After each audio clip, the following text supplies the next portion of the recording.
Привет, друзья! После длительного простоя я не смог запустить свою машину Ауди А4 в кузове B7. При включении зажигания у нас появляется вот такая моргающее переключение передач. Что это значит? Это значит, что коробка передач, здесь вариатор стоит, не имеет связи с шиной. То есть, вероятнее всего, на ней нет питания.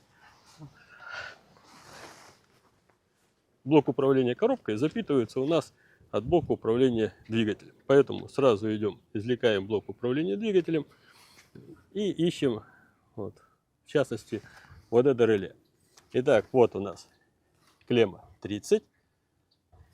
Пробником меряем. И должно быть питание вот на этих предохранителях.